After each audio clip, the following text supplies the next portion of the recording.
اتنا طاقتور قوم آج ایسے ذلیل قوم کے نام سے کیوں جانا جا رہا ہے؟ یعنی کہ اس کے ریزنز کیا ہیں؟ کیوں یہ گھڑی ہمارے سامنے آج آئی ہیں؟ یہ موضوع جو آپ نے اٹھایا ہے یقیناً یہ موضوع بہت اہم ہے، اور صرف اس ایپیسوڈ کے حد تک نہیں، میں سمجھتا ہوں کہ ہر مسلمان کو بار بار اس موضوع کے حوالے سے غور کرنا چاہیے اور اس کے حل کے لیے فکر مند ہونا چاہیے۔ کیا وجہ ہے کہ ایک طاقتور قوم کو آج ذلت کی نگاہ سے دیکھا جا رہا ہے؟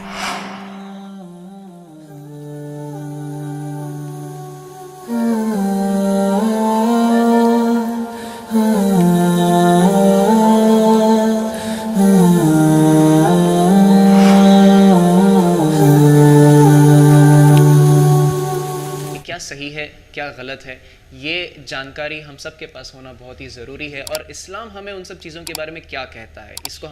ہمیں بنیادی ایک انفارمیٹیو چیز بنانے کی ضرورت ہے۔ کچھ مہینوں سے، وہ ہمارے کرناٹکا میں ہی نہیں بلکہ پورے ہندوستان میں یہ دیکھا گیا کہ بہت سارے ایسے چیزوں کو سامنے لانے کی کوشش کی جا رہی ہے جو کہ ایک اسلامی طریقہ ہے، لیکن اس کو دبانے کی کوشش کی جا رہی ہے یا پھر اس کو انسلٹ کرنے کی کوشش کی جا رہی ہے۔ اور اس پروسیس میں لوگ یہاں تک بھی آ گئے کہ ایک اچھی کوئی چیز اگر ان کو دکھے تو اسے بین کرنے بھی لوگ تیار ہو گئے۔ یہ اگر ہم ایک براڈ مائنڈڈ میں اگر دیکھنا چاہیں تو یہ ہمارے لیے ایک آپریشن ہے، ایک دباؤ ہے۔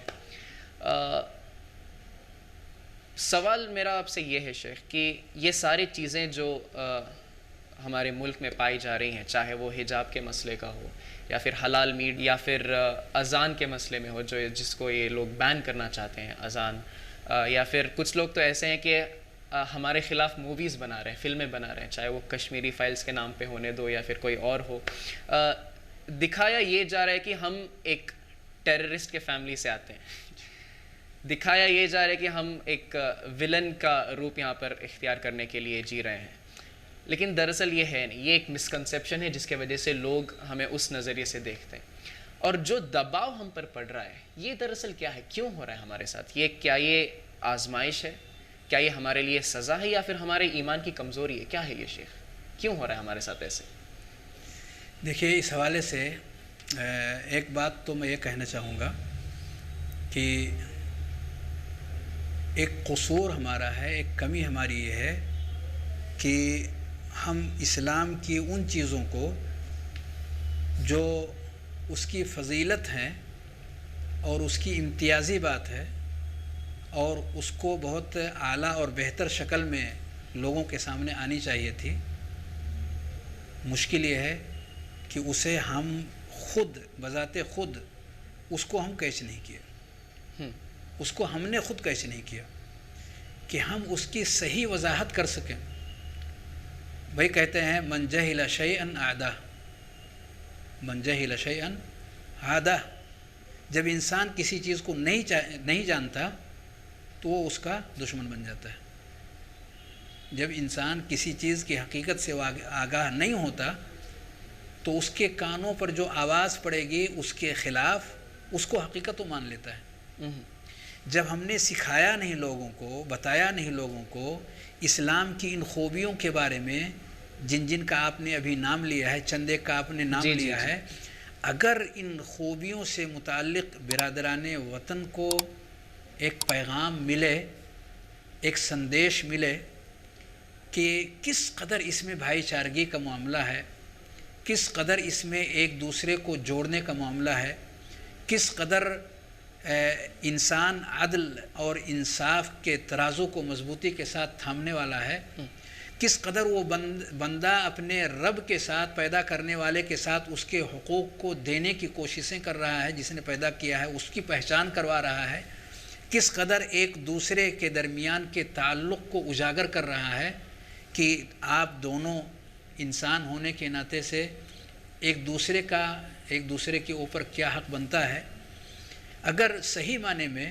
ہم اس کی وضاحت کر سکیں، اس کا کچھ وہ ریزن لوگوں کے سامنے لا سکیں اور اس کو ذکر کر سکیں اسلام کی ان خوبیوں کے بارے میں، تو میں سمجھتا ہوں کہ آج جتنی آوازیں لوگوں کی طرف سے اٹھ رہی ہیں آٹومیٹک بہت ساری آوازیں دب جائیں گی، کیونکہ لوگوں کی اکثریت وہ ہے جو سننے والی، سمجھنے والی اور حق پسندی کو ماننے والی ہے۔ ہمارے اس ملک کے اندر جو چلن رہا ہے اور جس اعتبار سے ایک دوسرے کی دیکھتے اور سنتے آ رہے ہیں، اگر کوئی سچائی ان کے کانوں سے ٹکراتی ہے تو وہ ایک مرتبہ بیٹھ کر کے اور اس کو سوچتے اور غور کرتے ہیں۔ ہاں، میں یہ ضرور کہوں گا کہ جہاں ایسے اچھے انسان ہوتے ہیں، جہاں وہ لوگ ہوتے ہیں جو فطری آوازوں پر لبیک کہتے ہیں، فطرت جن چیزوں کو آواز دیتی ہے، جیسے حق پسندی کا معاملہ ہوا، انسانیت نوازی کا معاملہ ہوا، کردار سے متعلق جو معاملات ہوتے ہیں، تو ان میں جو اچھی چیزیں آتی ہیں تو فوراً اچھے مزاج کے جو لوگ ہیں وہ آگے بڑھ کر کے ایسی چیزوں کا استقبال کرتے ہیں۔ جہاں سماج کے اندر ایسے لوگ ہیں، انصاف پسند لوگ ہیں، سماج میں ایسے بھی لوگ ہیں جو انصاف کے دشمن ہیں۔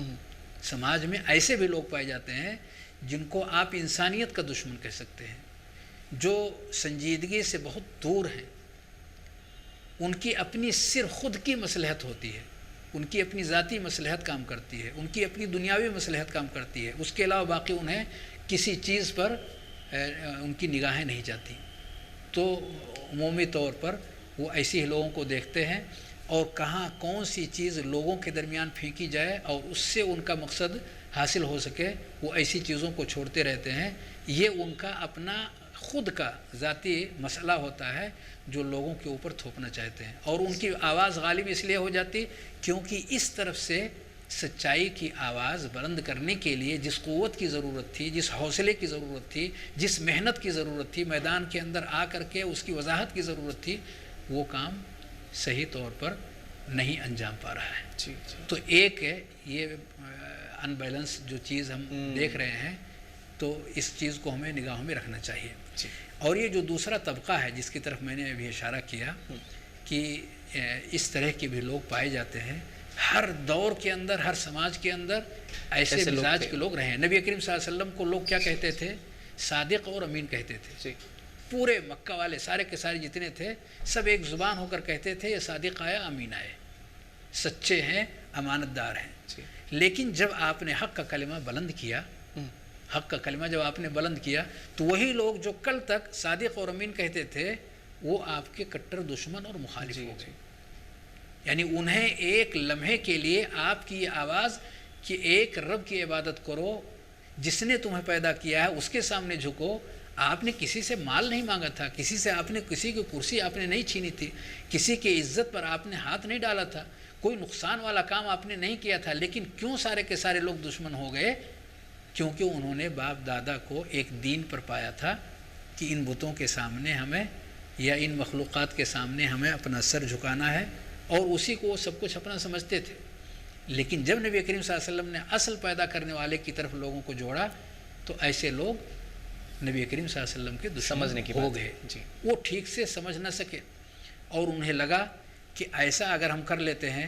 تو ہمارے باپ دادا کی ہٹ دھرمی ہو جائے گی، اور ان کی عزت گویا کہ ہم مٹی میں ملا دے رہے ہیں، اور انہوں نے اپنے باپ دادا کی عزت نہیں کیا، اس لیے وہ لوگ نبی کریم صلی اللہ علیہ وسلم کے خلاف ہو گئے۔ وہ سلسلہ اس زمانے سے لے کر کے آج تک چلا آ رہا ہے۔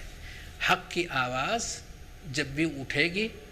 تو اس کے خلاف میں کچھ آوازیں ضرور بلند ہوں گی۔ اسی لیے کہا جاتا ہے حکمت کے ساتھ کام کیا جائے۔ انشاءاللہ اللہ رب العالمین نے ہارون اور موسیٰ علیہ السلام دونوں نبی ہیں، پیغمبر ہیں، دونوں کو اللہ رب العالمین نے وقت کے سب سے بڑے فرعون جو مشہور ہے فرعون مصر، اس کے پاس بھیجا اور کہا جاؤ انہیں پیدا کرنے والے سے اس کا تعلق جوڑو، انہیں بتاؤ کہ کس نے انہیں پیدا کیا ہے۔ لیکن یاد رہے باتیں جو پیش کرنی ہیں وہ ایک ڈھنگ سے پیش کرنی ہے۔ فَقُولَا لَهُ قَوْلًا لَيِّنًا لَعَلَّهُ يَتَذَكَّرُ أَوْ يَخْشَىٰ فَقُولَا لَهُ قَوْلًا لَيِّنًا، نرم اور اچھے انداز میں اپنی بات کو پیش کرنا۔ تو دراصل یہ جو اللہ رب العالمین نے نصیحت فرمائی کہ نرم انداز میں اپنی باتوں کو پیش کرنا ہے، یعنی وہ لوگ بھی صحیح راستے پر آ سکتے ہیں، ان کے ذہن بھی چینج ہو سکتے ہیں اور حق چیز کو تسلیم کر سکتے ہیں، کیونکہ یہ وہ حق ہے، فطری حق ہے جو ہر انسان کا حق ہے۔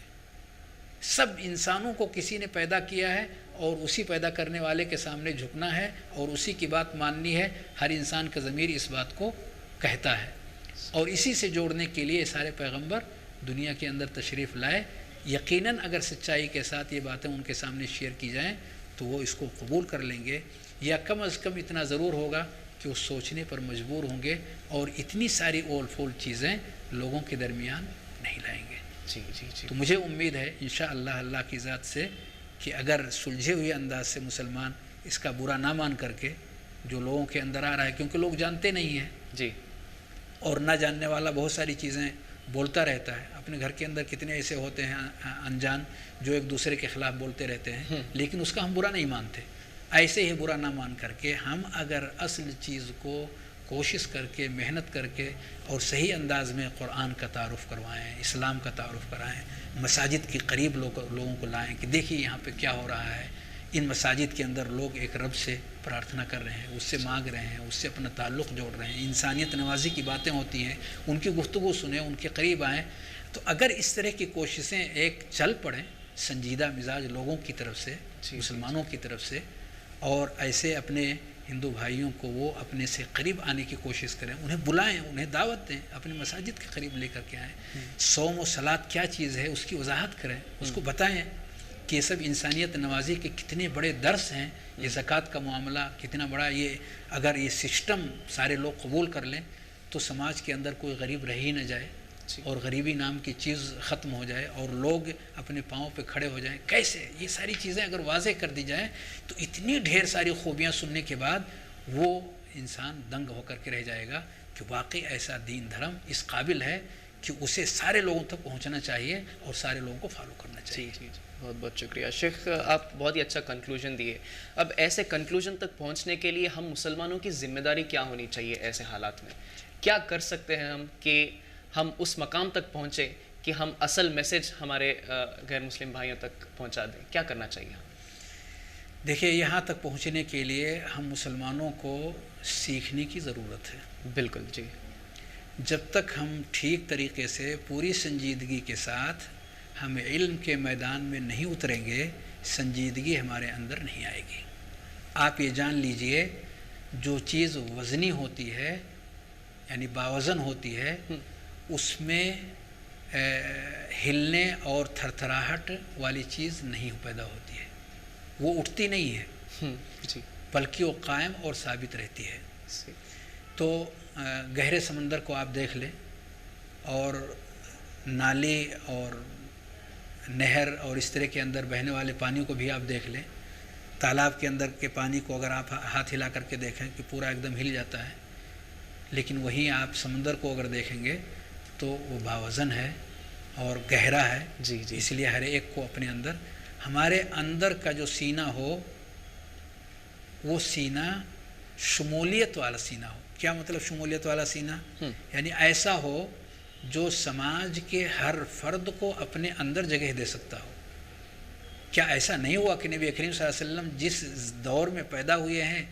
لوگوں نے دشمنی کیا تو آپ نے دشمنی نہیں کیا ان سے؟ بالکل، آپ نے ان کے ساتھ دشمنی نہیں کیا، آپ نے ان کے ساتھ اچھے اخلاق کا مظاہرہ فرمایا۔ کتنا ایسا ہوا ہے کہ آپ کے قبضے میں ہے، چاہیں تو آپ بدلہ لے سکتے ہیں، لیکن آپ نے معاف فرما دیا۔ اور مکہ کی مثال اس کے لیے بہت بڑی مثال ہے کہ 10,000 کی تعداد میں لشکر آپ کے ساتھ موجود ہے، مکہ میں آپ کی فتح ہو چکی ہے، اور جنہوں نے آپ کو ستایا ہے ایک ایک کا وہ بدلہ لے سکتے ہیں، لیکن اس موقع پر نبی کریم صلی اللہ علیہ وسلم فرماتے ہیں کہ میں نے سارے لوگوں کو معاف فرما دیا ہے۔ ایسا پیارے نبی صلی اللہ علیہ وسلم اپنے دشمنوں کے خلاف معاملہ کر کے ان کا دل جیت رہے ہیں۔ تو آج یہ معاملہ ہم کیوں نہیں کر سکتے ہیں؟ کیوں نہیں؟ جی، ایسا ہوا کہ نبی کریم صلی اللہ علیہ وسلم طائف کے میدان کے اندر گئے، طائف والوں کے بیچ میں گئے، اور ان لوگوں نے نادانی میں آپ کے ساتھ جو معاملہ کیا وہ ہم سب جانتے ہیں کہ انہوں نے مار مار کر کے نبی کریم صلی اللہ علیہ وسلم کے جسموں کو لہو لہان کر دیا، پر آپ نے بد دعا کے کلمات اللہ رب العالمین سے نہیں کیے۔ بالکل، بلکہ اللہ رب العالمین کی طرف سے جب مدد آتی ہے نبی کریم صلی اللہ علیہ وسلم کے اوپر فرشتوں کی شکل میں کہ آپ کہیے تو ہم آپ کا بدلہ لے لیں، ان سب لوگوں کو پہاڑوں کے بیچ میں پیس دیں، تو آپ کیا جواب دیتے ہیں؟ کلا، ایسا نہیں، بل ارجو ان یخرج اللہ من اصلابہم من یعبد اللہ وحدہ لا یشرک بہ شیئا، بلکہ مجھے اللہ کی ذات سے امید ہے کہ وہ ان لوگوں کو اگر ہدایت نہیں دیا تو ان کی نسل میں ایسے لوگ پیدا ہوں گے جو ایک رب کی عبادت اور بندگی کریں گے، اس کے ساتھ کسی کو شریک اور ساجھی نہیں کریں گے، اس امید پر آپ نے ان سے بدلہ نہیں لیا۔ سبحان اللہ۔ تو آج کا مسلمان اگر اپنے سینے کو کشادہ کر کے گالیاں جو لوگ دے رہے ہیں، جن لوگوں کی طرف سے تکلیفیں آ رہی ہیں، جن لوگوں کی طرف سے الٹے سیدھے معاملات ہو رہے ہیں، اگر مسلمان اپنا سینہ کشادہ کر کے ان چیزوں کو سنی انسنی کر کے انہیں اپنی اچھی چیزیں پیش کرے، وہ ادھر سے آپ کو تکلیف والی چیزیں دیتے ہیں، آپ ادھر سے انہیں فائدے والی چیزیں دیں، نفع والی چیزیں دیں، جیسا کہ ہمارے پیارے نبی صلی اللہ علیہ وسلم نے کیا تھا، تو کیا ہم یہ سمجھتے ہیں کہ اس کا اثر نہیں ہوگا؟ قرآن کی آیت سنیے کیسا اللہ رب العالمین فرماتا ہے کہ وَلَا تَسْتَوِي الْحَسَنَةُ وَلَا السَّيِّئَةُ اِدْفَعْ بِالَّتِي هِيَ أَحْسَنُ فَإِذَا الَّذِي بَيْنَكَ وَبَيْنَهُ عَدَاوَةٌ كَأَنَّهُ وَلِيٌّ حَمِيمٌ، کہ اچھائیاں اور برائیاں ایک جیسی نہیں ہیں۔ جب آپ کا مخالف اور آپ کا دشمن آپ کے ساتھ جب برا کرے تو آپ اس کے ساتھ اچھا معاملہ اور اچھا سلوک کریں انشاءاللہ۔ ایسا اگر آپ کرتے ہیں تو اللہ رب العالمین نے کہا وہ جو آپ کا جانی دشمن تھا وہ آپ کا جگری دوست بن جائے گا۔ فَإِذَا الَّذِي بَيْنَكَ وَبَيْنَهُ عَدَاوَةٌ، دشمنی ہے آپ دونوں کے درمیان، آپ نے اس کے ساتھ اچھا سلوک اور اچھا برتاؤ آپ نے کیا ہے، اس نے آپ کو جھڑک دیا تھا، اس نے آپ کی عزت نہیں کیا تھا، اس نے آپ کے اوپر اس طرح کے حملے کیے تھے، لیکن آپ کا جب موقع آیا تو آپ نے اس کو پانی دیا، آپ نے اسے چائے پیش کیا، وہ گر پڑ رہا تھا، آپ نے اس کا دوا علاج کروا دیا، آپ نے اس کے ساتھ مروت کا معاملہ کر دیا، آپ نے اس کا دل جیت لیا۔ قرآن مجید کہتا ہے کہ اس کا دل آپ کے ساتھ میں ہے۔ تو یہ معاملہ اگر مسلمان آج کرتے ہیں، اپنے معاملات کو بہتر اور اچھا بنانے کی کوشش کرتے ہیں، اپنے سینے کے اندر کشادگی لاتے ہیں اور اپنے علم میں اضافہ کرتے ہیں، اور ایک بہت اہم ترین عمل اگر مسلمان اپنی زندگی کے اندر لائیں گے تو یقیناً یہ ساری کی ساری چیزیں بدلاؤ کی ان کے اندر آ سکتی ہیں، اور وہ ہے توحید و سنت کا پیغام انشاءاللہ۔ توحید کو سیکھیں، مسلمان توحید کو سیکھیں۔ توحید کیا چیز ہے جس پر پورے اسلام کی بنیاد رکھی گئی ہے؟ توحید کو سیکھیں، صاف ستھرا عقیدہ وہ سیکھیں، کیونکہ اگر کسی بھی عمارت کی بنیاد مضبوط اور ٹھوس نہیں ہے تو عمارت کس قدر آپ چھپکا دیں اور اس کو ملمع سازی اس کی کر دیں، دیکھنے میں خوشنما بنا دیں، لیکن وہ اس قدر مضبوط نہیں ہو سکتا اگر اس کی بنیادیں کھوکھلی ہیں۔ بنیاد کو آپ ٹھوس کریں، عقیدہ سیکھیں۔ قرآن ہمیں کیا سکھانا چاہتا ہے، یہ توحید کیا چیز ہے جو پیارے نبی صلی اللہ علیہ وآلہ وسلم لے کر کے تشریف لائے، اور جس کے لیے سارے انبیاء کو اللہ رب العالمین نے دنیا میں بھیجا، جس کی وجہ سے ساری کتابیں آسمان سے اللہ رب العالمین نے نازل فرمائیں، جس کی وجہ سے نہ معلوم کتنی جنگیں مسلم اور کافروں کے بیچ میں جنگیں ہوئی، یہ سارے کی ساری جو چیزیں ہوئی ہیں، اس توحید کو ہم سمجھنے کی کوشش کریں۔ یہ توحید ہے کیا چیز؟ ایک رب، ایک پیدا کرنے والا، وہ ہم سے چاہتا کیا ہے؟ وہ ہمارا رب، جس کے لیے اس نے، تو اگر اس چیز کو ہم اچھی طریقے سے جان لیتے ہیں، اور اسی کا تذکرہ اللہ رب العالمین نے ایک آیت کے اندر کیا ہے، وعد اللہ الذین آمنوا منکم وعملوا الصالحات لَيَسْتَخْلِفَنَّهُمْ فِي الْأَرْضِ كَمَا اسْتَخْلَفَ الَّذِينَ مِنْ قَبْلِهِمْ وَلَيُمَكِّنَنَّ لَهُمْ دِينَهُمُ الَّذِي ارْتَضَىٰ لَهُمْ وَلَيُبَدِّلَنَّهُمْ مِنْ بَعْدِ خَوْفِهِمْ أَمْنًا يَعْبُدُونَنِي لَا يُشْرِكُونَ بِي شَيْئًا، کہ اللہ رب العالمین اہل ایمان سے، اچھا کام کرنے والے ایمان لانے والوں سے اللہ رب العالمین وعدہ کرتا ہے کس بات کا، کہ اگر یہ ایمان والے آگے بڑھتے ہیں تو اللہ، اور جو کچھ اپنے رب سے وعدہ کیے ہیں اسے پورا کرتے ہیں، تو اللہ رب العالمین کیا کرتا ہے ان کے ساتھ؟ ان کے دین کو مضبوط کر دے گا اور جو خوف والی شکل ان کے بیچ میں آئی ہوئی ہے وَلَيُبَدِّلَنَّهُم مِّن بَعْدِ خَوْفِهِمْ أَمْنًا، تو اللہ انہیں خوف کی جگہ امن و امان دے دے گا. یہ اس کے ہاتھ میں ہے. جی جب جیسے حالات کو پلٹنا چاہے وہ پلٹ سکتا ہے، اسباب ہم سے پیدا کروا سکتا ہے. جی جی وہ کیا چاہتا ہے ہم سے کہ یہ ساری نعمتیں ہمیں حاصل ہو جائیں جس چیز کی ہمیں تلاش ہے. اس سماج کے اندر لوگ بھائی بھائی بن کر کے رہیں اور امن و شانتی کا درس لوگ ایک دوسرے سے سنیں اور اس کے مطابق اچھی زندگی گزار سکیں. وہ چاہتا کیا ہم سے ہے؟ دو چیزیں چاہتا ہے. یا بدوننی، صرف میری عبادت کریں، صرف مجھ سے مانگیں، کسی اور مخلوق سے نہیں. رب نے سب کو پیدا کیا ہے، سب کا وہ مالک ہے. اسی سے جڑے، اسی کی عبادت کریں، اسی کے سامنے ہاتھ پھیلائیں، اپنا تعلق اسی سے جوڑیں، نفع اور نقصان اسی سے اپنی وابستہ رکھیں. لا یشرکون بی شیئا، اللہ کی اس عبادت کے اندر کسی کو شریک نہ کریں، کسی اور سے امیدیں نہ رکھیں، کسی اور کے سامنے ہاتھ نہ پھیلائیں. یہ اہم ترین وہ حق ہے جو اللہ رب العالمین ہم بندوں سے چاہتا ہے کہ ہم اس حق کو، جو کہ صرف اکیلے ایک اللہ کا حق ہے،